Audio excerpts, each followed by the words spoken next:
झार दे हो बाई हे बुतार दे हो मोटली भाभी ला बिच्छी मार। हां बिच्छी मार चल चल चल चल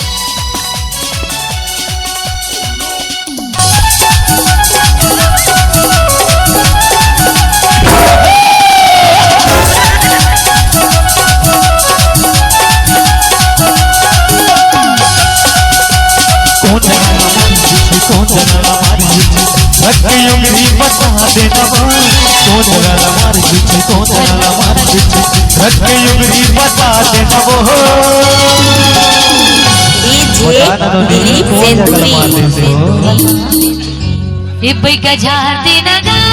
चढ़े हुए बिच्छी उतार देना कौन जगह हमारी कौन जगह हमारी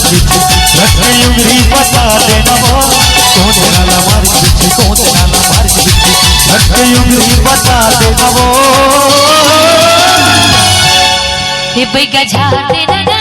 चढ़े हुए बिच्छी उतार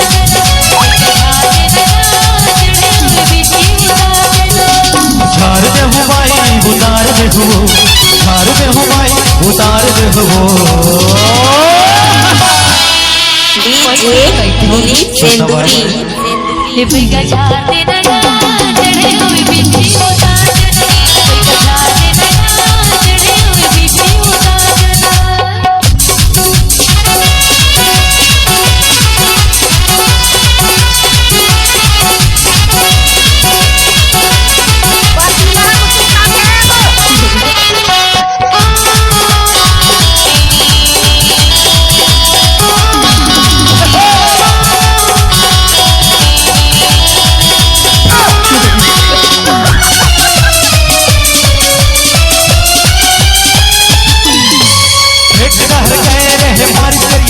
मेरा चढ़ गए ले दे दे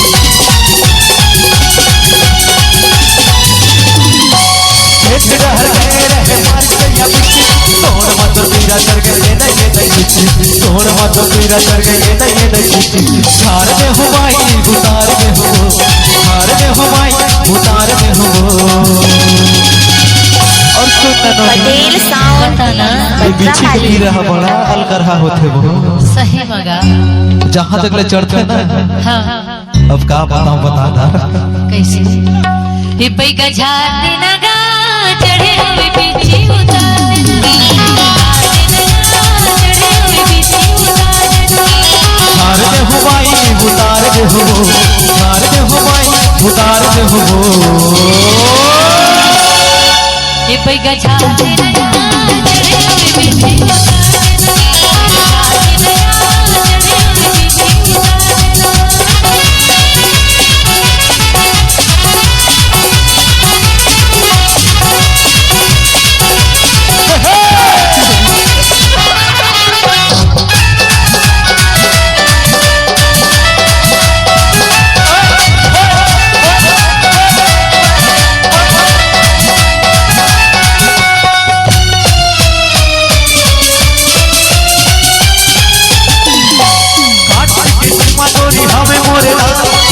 तो मैया भूसटी मोरे राम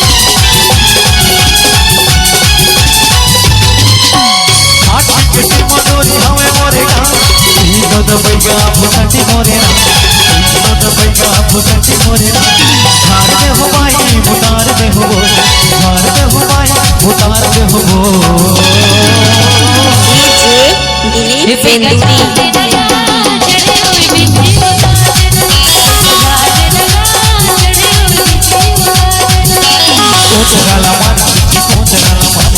बता देना वो कौन जगह हमारी बिच्छी कौन जगह हमारी बिच्छी रखियोंगी बता देना वो बने लगी भैया महाराज।